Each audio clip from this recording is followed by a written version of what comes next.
Good afternoon, everybody. I hope you've been enjoying my more recent videos. Every once in a while, I have one that does real well, but then the people who watch that one don't watch the other ones, and I don't know why. Nonetheless, I have what I consider a pretty important video today, and it's another narcissism topic. I've talked at length about certain types of people that narcissists are more attracted to and why. But in this video, I'm going to discuss 7 traits in general that anybody can express or a combination thereof that attract narcissists. So if you've been asking yourself the question, why do I keep attracting narcissists? Why are narcissists drawn to me? What is it about me that narcissists find appealing? Well, the short answer is because they see you as somebody they can control and manipulate. But there are specific behaviors that'll draw a narcissist in, just like there are specific behaviors that'll usually repel them, because for them to get a hold of you, it would require work. And narcissists are typically lazy, but that'll be my next video. So for now, 7 traits that narcissists are drawn to. One, it's the obvious one, is if you're very good looking or physically attractive. To a narcissist, their partner is a trophy. Narcissists are all about what other people think, keeping up with the Joneses. So they want a partner, that they can control and treat like a slave, but something that they can show off like a trophy, so they can show other people, like, look what I have. Like, I'm hitting that. I got that. Don't you wish you were hitting that? Kind of thing. So if you're very physically attractive, that's going to be the number one reason that's going to attract a narcissist. Typically, narcissists try to date people that are a little more physically attractive than them. You see this most commonly, with some celebrity couples where the woman will be like a 9 and the guy will be like a 6, and it's like, can't be the money because she has her own money. Yeah, it just makes you think, that kind of thing. So that would be, the first one. You're very good looking. And if you're, a little bonus on that, if your partner comments on what you're wearing and always ask you to change, in other words, you're very good looking, but they want to dress you up like a doll, like what they want to more make you their ideal person, because it's all about pleasing them. It's another sign that, a little bonus on that first point, that it could be a narcissist or a trait that they're seeking. Number 2, start paying attention, ENFJs, because a lot of these describe you pretty well, and I've done a video explaining why ENFJs are the most common target of narcissists. You're a people pleaser, number 2. Yeah. So if you find yourself, locked in a relationship with, a narcissist, and you've noticed this more than once, because let's be honest, anybody can fall for a narcissist once. You can get caught off guard. You're not sleeping much. You're working too much. You haven't dated in a while. I was in a relationship with a borderline 10 years ago under those circumstances, but I learned the signs and I have not repeated that pattern. So don't be too hard on yourself if you fall for a narcissist once. Learn the traits and the red flags, and, trust your intuition when you see them. But people pleasers are givers. They're the ones who are, always putting the work in the relationship, always trying to please their partner. They give all of themselves. They date in an all or nothing kind of way. This is typically true INFJs too, particularly demisexuals, because we're all in or we're all out. A narcissist will definitely take advantage of that and exploit our want to truly express our feelings about our partner. And to a narcissist, that's an invitation to, ignore and destroy any barriers. And remember, in this situation, especially ENFJs, narcissists, in this scenario especially, as I've discussed in other videos, will use the love bombing tactic. People pleasers gobble that up. They love compliments. It's not going to last, though, because they're not being sincere. I'll do a separate video in a few days about, how sometimes INFJs get accused of love bombing, but no, we're noticing things other people don't notice. Keep in mind with that. I mentioned it in my last video.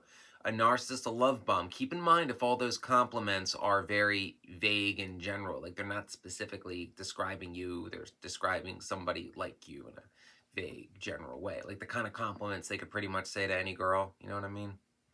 So the bonus on this one is, could definitely be a sign of a narcissist. If you're a people pleaser and in that relationship, you're always the one changing your plans to accommodate their whim. Narcissists love that. They love people that, will just do what they're told and go with the flow. And if you're constantly apologizing for seemingly nothing, minuscule things that upset the great narcissist, oh yes. 3, keep paying attention, FJs. You're sweet and successful. So if you've spent like your life doing the right things, working hard, getting an education, staying out of trouble and all that, a narcissist wants to glom onto that. A narcissist, wants to glom onto somebody else's success and claim it as their own. And if somebody's, very sweet and isn't, about praising themselves or praise and adulation from random people, the narcissist will then try to take credit for your success. That old thing of you're running a marathon and they run with you the last 50 yards or whatever, and it's like, yay, we both did it. It's like, so NPD people will go out of their way to snag someone who's the whole package and then try to manipulate that person into believing that, you wouldn't be where you are today without me, and if you were to leave me, you'll lose everything. It's all like they're the keystone of your whole life. They search for people like that, because you're too sweet and nice to say no, to push the person away, to call them out or tell the truth, but you're very successful and you're seen as the whole package, something the narcissist wants to glom on, because not only do you have everything, but you're somebody that they can easily control and easily get supply from. So, in the bonus in this would be like any understandable, simple mistakes that everybody makes, they'll be extra critical of, because anything's a threat to your success is therefore a threat to their success, because your success is their success. You get it? 4, this is one that I fall into personally. Number 4, a common trait to attract narcissistic partners is if you were raised by a narcissistic parent. Now this one's pretty self-explanatory. If you were raised by a narcissistic parent, or perhaps two, then that narcissistic behavior, or borderline behavior in my case, you grew up with it your whole life, so it becomes normalized. You become so desensitized to it that you see it as normal and you don't see it as a red flag because it was normalized for you at such a young age. So when you see it in other people, you think it's the norm. It doesn't raise those red flags that somebody who grew up in a healthy environment would raise those red flags and know, something's up.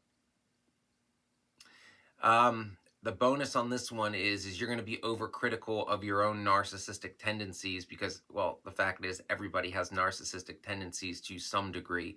And especially like young adults who are raised by narcissists are going to tend to have a little more, once again, because it was, normalized and even made to be the right thing in our eyes. And, when you first leave home and don't know any better, it takes a couple years to figure out just how messed up it really was. Number 5, INFJs. This one is why we get targeted. I'm in this category too. Number 5 is you have a savior complex. You want to help people, and, being that that you're different than most people, the narcissist can prey on your empathy, can prey on the fact that you're different, that you treat people differently than the majority of people, that they've never been treated right, and you're, oh, well, they don't know any better. They don't know, how they deserve to be treated, kind of thing. And that will, suck us in to believe like, well, this person deep down's a good person. They just don't know any better. Perhaps they're an abuse victim. If I show them how they deserve to be treated, perhaps then they'll have that baseline so they know better from then on. No, narcissist is a narcissist. A narcissist not only likes to prey on people with savior complexes, a lot of them do have trauma in their past, but a lot of times they'll not only overplay that hand, but exaggerate it to suck in the person with the savior complex until they discard us because they have no use for us anymore. So yes, a savior complex can get you into trouble. understand that people, here's the bonus, people must save themselves. You know, even if you have a savior complex, you have to understand you can help people save themselves. You can almost be a crutch for a short term. But if that person doesn't want to save themselves, you can't carry them for very long. People get heavy after a while, even if you know how to firefighter carry them, which I do. But, you know, someone who doesn't want to be saved and just enjoys, you have to be wary of that. There are narcissists out there that love playing the victim. They don't want to be helped. They want to play that victim card forever. Yeah. So number 6, this one's quite obvious, INFJs and ENFJs. I hope you're watching to the end.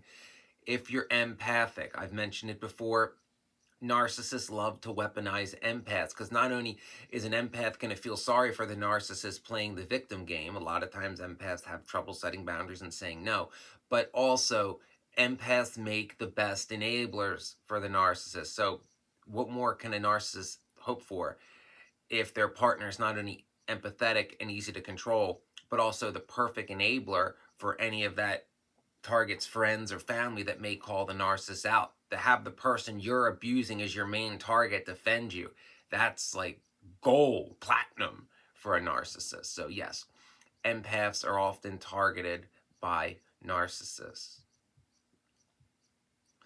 Yeah, and the bonus for that is that, you know, a lot of people who aren't empaths nowadays try to claim the title, and if you're not a sincere empath, people that are can see that.